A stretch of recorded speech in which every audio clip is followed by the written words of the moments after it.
Dikutip dari tribunnews.com, tagar copot juga Fadil bertengger di urutan kedua trending topik. Tagar itu Kamarudin meminta izin Fadil Imran juga dinonaktifkan. Ketemu dengan Pak Fadil, Sambo dengan Pak Fadil, ketemu di ruangan yang divideokan.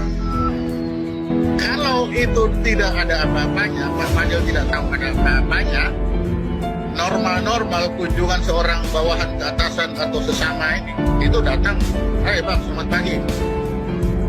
Duduk, silakan duduk. Mari kita teh kopi." Tapi ini kan lain sekali. Ada skenario drama melankolis.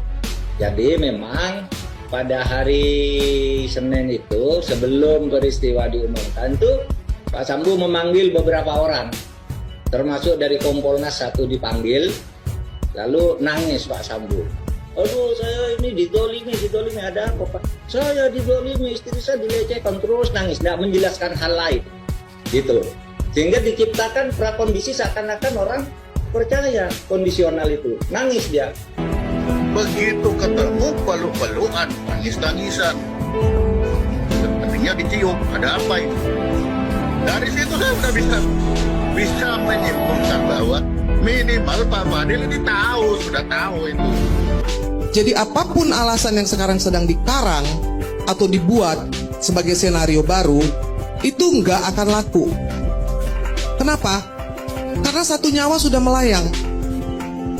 Satu nyawa sudah melayang dengan begitu banyak skenario komplotan kejahatan ini dari awal, dari mulai perusakan TKP. Kalau memang gagah, ada orang ganggu, bunuh aja sendiri, lalu lapor, "Saya bunuh itu orang karena dia ganggu istri saya," atau apapun alasannya yang sekarang dibikin urusan orang dewasa, hanya untuk kuping orang dewasa. Lalu juga masih pertanyaan besar.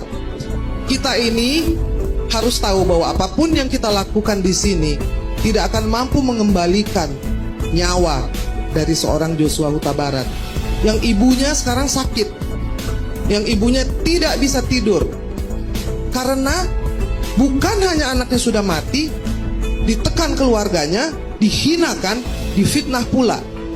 Sehingga ada rasa iba. Aduh, kenapa ini teman saya kok begitu ya? Ada rasa iba sehingga dia ingin membesarkan hatinya.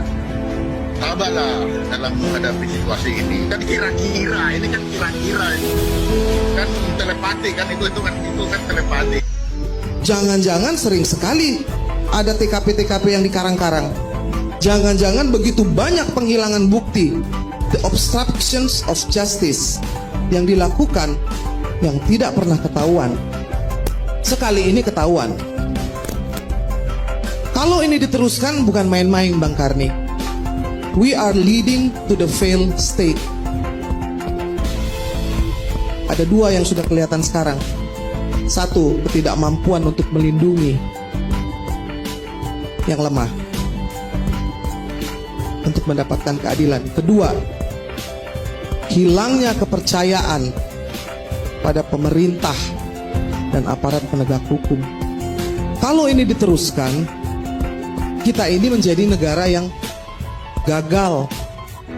Setelah Kapolri menonaktifkan Kadif Propam Ferdi Sambo, kemudian Kapolres Jakarta Selatan dan juga Karopaminal, namun ini desakan publik terus menguat ya, hingga viral ini ya, tagar copot juga Fadil begitu, trending di Twitter ya, dan ini desakan agar Kapolri juga menonaktifkan Kapolda Metro Jaya Fadil Imran.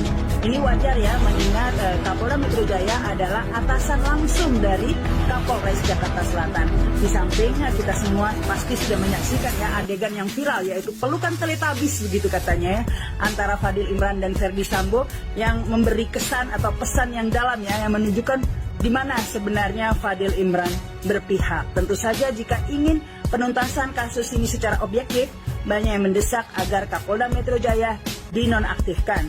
Demikian juga dengan pihak-pihak lain yang kesannya seperti membela ya sesuatu yang sudah jelas-jelas janggal gitu.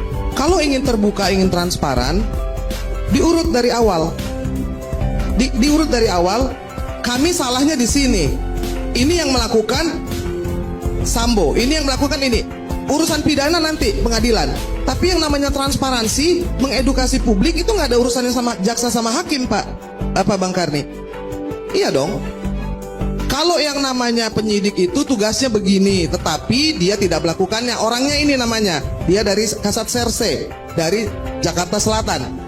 Dia sedang kami kurung karena dia melakukan ini. Jadi rakyat jadi pandai. Kalau sekarang ini bukan hanya orang tua Joshua yang bingung, bukan hanya orang tuanya Baradae yang putus asa. Seluruh rakyat Indonesia yang sudah di titik nadir kepercayaannya itu akan semakin berkurang dan berkurang. Jika ini tidak disadari, maka akan ada sambo-sambo yang lain.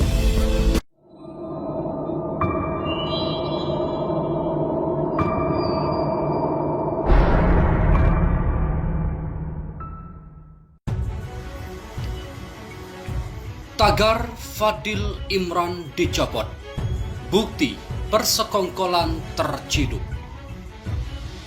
Tagar Fadil harus dicopot. Trending di Twitter. Tanggapan pengamat politik. Wajar saja. Dilansir Priangan Timur News. Warganet di Twitter ramai menyerukan tagar Fadil harus dicopot dari jabatannya terkait kasus Brigadir J. Tagar ini muncul karena netizen Indonesia yang semakin pintar dalam mengolah berita sehingga dapat menemukan kejanggalan dalam penyelidikan kasus Brigadir J. Menanggapi ramainya desakan warganet di media sosial yang meminta Kapolri Jenderal Listio Sigit Prabowo mencopot jabatan Kapolda Metro Jaya Irjen Pol Fadil Imran. Pengamat politik dan kebijakan publik Kajian Politik Nasional Adib Miftahul pun menilai bahwa hal tersebut wajar saja warganet meminta Fadil dicopot dari jabatannya. Terkait pertanyaan dan desakan publik yang ramai di lini masa agar Kapolda Metro Jaya dinonaktifkan, saya rasa wajar dan tak berlebihan. Menurut Adib, desakan warganet tersebut terjadi karena adanya pertanyaan publik yang bersumber pada kasus di wilayah hukum Polda Metro Jaya. Dia juga mengatakan terdapat 7 anak buah Fadil Imran yang disebut Irwasum terlibat dalam kasus penembakan Brigadir Nofriansyah Yosua Huta Barat atau Brigadir J. Karena publik melalui kontrol sosialnya masih bertanya-tanya, mulai dari kasusnya ini di wilayah hukum Polda Metro Jaya, ada anak buah Kapolda 7 orang yang disebut Irwasum terlibat. Apakah juga ketika Kapolres Jaksel waktu itu Kombes Budi Herdi melapor ke Kapolda atau tidak? Dan Kapolda juga sempat bertemu cipika-cipiki dengan Verdi Sambo juga. Ini saya kira perlu dijelaskan. Dia juga menilai bahwa desakan publik mengenai hal tersebut merupakan efek dari pernyataan dari Kapolri Jenderal Listio Sigit Prabowo yang mengatakan bahwa dirinya akan mengusut tuntas kasus tersebut tanpa pandang bulu. Jelas saja, masyarakat yang merasa ada kejanggalan dalam penyelidikan kasus meminta agar Fadil dicopot. Desakan publik ini sebagai efek ketika Kapolri menyebut tanpa pandang bulu sesuai arahan Presiden untuk usut tuntas dan tugas kasus ini. Nah, ini perlu penjelasan lugas dan menyeluruh dari Kapolri. Seandainya tidak dijelaskan, nanti akan muncul anggapan bahwa ada beberapa pihak yang dilindungi dalam penuntasan kasus pembunuhan Brigadir J ini. Toh kalau dijelaskan secara gamblang misalnya, setelah hasil investigasi, peran Kapolda tak terlibat di kasus ini kan malah menjadi keuntungan bagi Polri. Polri dinilai sungguh-sungguh tak setengah hati. Sementara itu, Adib juga mengatakan bahwa publik perlu mengapresiasi langkah Polri dalam pengusutan kasus yang menggemparkan publik ini. Meski dinilai lambat dalam prosesnya, penuntasan kasus tersebut bisa menjadi entry point bagi Polri untuk membersihkan anasir jahat dalam tubuhnya. Polri dengan tim khusus patut diapresiasi. Kalau butuh waktu 1 bulan, setidaknya bisa membuka tabir pelan-pelan yang melibatkan petinggi Polri. Sebanyak 31 anggota yang melanggar etik ditindak tegas. Ini juga bisa menjadi entry point bagi Polri untuk membersihkan anasir-anasir jahat dalam tubuh Polri. Dia juga menilai bahwa citra polisi diselamatkan oleh publik dalam pengusutan kasus pembunuhan Brigadir J. Sebab kata Adib, Kalau publik tidak ramai membicarakan kasus tersebut, pengusutan kasus bisa berjalan sesuai dengan kronologi awal. Justru citra marwah Polri diselamatkan oleh masyarakat. Menurut saya, melalui kasus ini bukan tim khusus Polri. Kalau publik dari awal tidak ramai melakukan kontrol sosial soal kasus ini, bisa berjalan sesuai kronologis awal. Lebih lanjut, Adi mengatakan bahwa faktor besar terungkapnya kasus tewasnya Brigadir J adalah publik. Sebab menurutnya, Adi, opini publik telah mengawal kasus tersebut melalui berbagai dugaan yang banyak kejanggalan. Ingat loh, salah satu faktor besar terbukanya tabir kasus yang mencoreng Polri ini karena kontrol sosial, opini publik yang mengawal kasus ini, karena publik menduga dari awal banyak kejanggalan. Kata Mahfud MD saat akan memutuskan Ferdy Sambo sebagai tersangka cukup alot juga, sampai ada yang menghadap Kapolri dengan tegas menyatakan akan mundur bila tidak segera ditetapkan Sambo sebagai tersangka. Beliau ingin pensiun dengan citra kepolisian yang baik. Beliau Komjen yang sebentar lagi akan pensiun. Komjen yang sebentar lagi pensiun ada dua. Komjen Agus Budi Marioto Februari 2023 adalah ketua tim khusus, dan Komjen Gatot Edi Pramono Juni 2023 penanggung jawab tim khusus. Habis ini kita cek rekam jejak mereka, jadi kita bisa memprediksi kira-kira nanti akan dibawa kemana kasus ini terhadap para perwira yang telah bersekongkol dengan Ferdy Sambo membohongi rakyat Indonesia. Di samping itu, pengulangan skenario KM50 gagal karena korbannya non-Islam. Wow, pantas skenario yang serupa, ternyata pelaku pembantaian di KM50 adalah anggota Satgas Merah Putih. Cuma korbannya nonis atau non-Islam, jadi skenario gagal, tidak didukung buzzer dan karangan bunga. Mulai ada titik terang siapa jenderal di KM50. Teka-teki siapa pemilik Toyota Land Cruiser hitam yang pernah disebut-sebut berada di KM50 saat peristiwa pembunuhan dan pembantaian 6 laskar FPI. Dalam tulisan penulis beberapa bulan lalu mulai ada titik terang. Dua tulisan tersebut bertajuk tentang PKI bantai 6 jenderal, jenderal bantai 6 laskar 28 September 2021, dan diduga ada jejak jenderal di pembantaian 6 anggota laskar FPI 7 Juni 2021. Kemarin penulis mengangkat tentang Duren 3 buka potensi misteri di KM50. Toyota Land Cruiser memang bukan kendaraan biasa. Di samping harganya miliaran, juga dikenal sebagai kendaraan yang sering ditumpangi pejabat selevel gubernur, jenderal bintang 2, bahkan menteri. Kemarin viral foto Toyota Land Cruiser di media sosial lengkap dengan nomor polisi yang berseri RFP dan ajudan seorang jenderal. Konon kabarnya milik jenderal bintang 2 yang sedang tersandung kasus.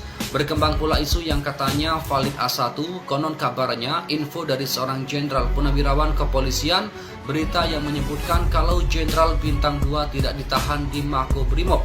Persis isu yang dulu sempat beredar tentang penahanan Ahok di Makobrimob. Wallahu a'lam benar tidaknya. Andai kata berita tersebut benar ataupun hoax, ini menunjukkan bahwa jenderal bintang 2 tersebut punya kartu truf. Dia mengetahui skandal besar di negeri ini yang selama ini disembunyikan, apalagi dia pernah memimpin satuan tugas khusus yang menangani isu-isu sensitif. Sedikit banyak dia paham betul apa yang sedang terjadi di negeri ini, termasuk dugaan keterlibatan beberapa jenderal dan elit penguasa tertentu dalam pembunuhan dan pembantaian 6 laskar FPI. Kartu truf yang bisa menggegerkan negeri ini tidak menutup kemungkinan akan membongkar skandal besar rezim yang sedang berkuasa. Bisa-bisa berpotensi menimbulkan gejolak baru di kekuasaan. Wajar bila publik mulai curiga jenderal bintang 2 sengaja dilepas untuk menyelamatkan dugaan keterlibatan beberapa jenderal kepolisian dan jenderal angkatan darat di kasus yang super kejam dan sadis, yaitu pembunuhan dan pembantaian 6 laskar FPI. Sepintar-pintarnya bangkai ditutupi, baunya tetap tercium juga. Muhammad bin Wasi rahimahumullah, muridnya Anas bin Malik, berkata, seandainya dosa-dosa itu ada baunya, maka tidak seorang pun yang mau duduk bersamaku. Ibarat peribahasa, sepandai-pandai tupai melompat, sekali waktu akan jatuh juga. sepandai-pandainya manusia, suatu saat pasti akan terjatuh juga. Kita sering pula mendengar sebuah peribahasa, hujan sehari menghapus kemarau setahun, atau peribahasa yang lain, karena nilai setitik rusak susu sebelangga. Rasulullah Shallallahu Alaihi Wasallam juga bersabda, An Abi Hurairah, yaqul sami'tu Rasulullah Shallallahu Alaihi Wasallam yaqul, kullu ummati mu'afatan ilal majahirin, wa im minal ajhari ay ya'mala ar-rajulu fil laili amala thumma yasbiha wa qad syatarahu rabbuhu fa yaqulu ya falan qad alimtul bakhirata kadza wa kadza wa qad bata yashturuhu rabbuhu wa yabitu fi sitri rabbih wa yasbihu yakshif sitrallahu an. Dari Abu Hurairah radhiyallahu an, ia berkata, aku mendengar Rasulullah Shallallahu Alaihi Wasallam bersabda, setiap umatku diampuni kecuali mujahir atau orang yang membuka aib sendiri, dan termasuk perbuatan membuka aib, seperti seorang hamba yang melakukan sebuah perbuatan pada malam hari, kemudian keesokan harinya ia berkata, wahai fulan, tadi malam aku telah melakukan ini dan itu. Padahal malam harinya Allah menutupi perbuatannya, akan tetapi keesokan harinya ia membuka penutup yang Allah telah berikan. Hadis riwayat Muslim. Drama berepisode-episode peristiwa KM50. Pelan dan pasti Allah Ta'ala akan bongkar satu persatu. Bermula dari kasus Ferdi Sambo di Duren 3 berpotensi membuka tabir misteri dugaan keterlibatan beberapa jenderal di KM50. Wallahu a'lam bishawab. Tarmizi Yusuf, Pegiat dakwah dan sosial. Di samping itu, netizen unggah video jejak digital Ketua Kompolnas Benny Mamoto di kasus KM50. Saksi mata pun dia sangkal keterangannya. Nama Benny Mamoto menjadi perbincangan hangat warganet di Twitter usai mantan Kadifropam Polri Irjen Ferdi Sambo ditetapkan sebagai tersangka kasus kematian Nofriansyah Yosua Huta Barat atau Brigadir J. Warganet kembali menyoroti pernyataan Ketua Harian Kompolnas Irjen Purnawirawan Benny Mamoto yang dituding tidak profesional dan menutupi kebenaran di awal kasus. Pasalnya beberapa waktu lalu menyebutkan bahwa tidak ada yang janggal dalam peristiwa meninggalnya Brigadir J. Benny bahkan menyebarkan kebohongan dengan mengatakan bahwa Baradae merupakan juara menembak sehingga bidikannya tepat. Namun baru-baru ini pernyataan tersebut dibantah oleh Lembaga Perlindungan dan Korban atau LPSK dan pengacara Baradae. Baradae tidak jago menembak, baru latihan menembak pada Maret 2022. Jejak digital Benny Mamoto di kasus KM50, saksi mata pun dia sangkal keterangannya. Ternyata yang mungkin inilah fungsi aslinya orang ini, atau bahkan Kompolnasnya itu buat jadi bemper aparat. Impal akun @pinexoroyi1. Ki Surau, alam memperlihatkan mubahalah HRS satu persatu yang terlibat KM50 masuk bui kasus Sambo. Alam telah memperlihatkan mubahalah Habib Rizik Syihab atau HRS, di mana satu persatu yang terlibat dalam pembunuhan 6 laskar FPI atau KM50 masuk bui dalam kasus Ferdi Sambo. Demikian dikatakan praktisi spiritual Ki Surau dalam pernyataan kepada redaksi. Ki Surau mengatakan, petinggi polisi bintang 2 terlibat KM50 mengundang beberapa santri untuk menghatamkan Al-Quran di kediamannya agar tidak terseret kasus Sambo. Polisi bintang 2 berupaya menghubungi HRS melalui perantara Habib Muda yang dekat dengan pejabat TNI. Menurut Ki Surau, mubahalah HRS dilakukan secara ikhlas dan mengetuk pintu langit. HRS ini ulama dan keturunan Nabi Muhammad, jangan dibuat main-main. Ki Surau mengatakan publik akan diperlihatkan fakta sesungguhnya kasus KM50 setelah peristiwa Ferdi Sambo. Otak rekayasa matinya CCTV kasus KM50 ikut bermain dalam kasus Ferdi Sambo. Pola skenario mirip kasus Brigadir J, pakar pidana, KM50 bisa dibuka kembali. Pakar hukum pidana Universitas Islam Indonesia atau UII Yogyakarta, Muzakir, menilai ada kesamaan skenario yang dibuat antara kasus pembunuhan Brigadir J dan KM50. Walaupun kasus KM50 telah menyeret 2 anggota Polri dengan hukuman dan vonis bebas, namun kasus ini masih memiliki kejanggalan di sebagian masyarakat. Muzakir mengatakan, kini dengan terkuaknya kasus skenario tembak-menembak di kasus Brigadir J, publik bisa melihat adanya kesamaan pola yang digunakan di kasus KM50 yang menewaskan 6 laskar Front Pembela Islam atau FPI pengawal Habib Rizik Syihab. Menurutnya, dua kasus Brigadir J dan KM50 ini mirip skenarionya. Mohon kepada pihak terkait, pihak berwajib, dan pihak yang bersangkutan untuk mengklarifikasi kebenaran berita ini. Kami hanya melansir dan memberitakan, Andalah yang memutuskan.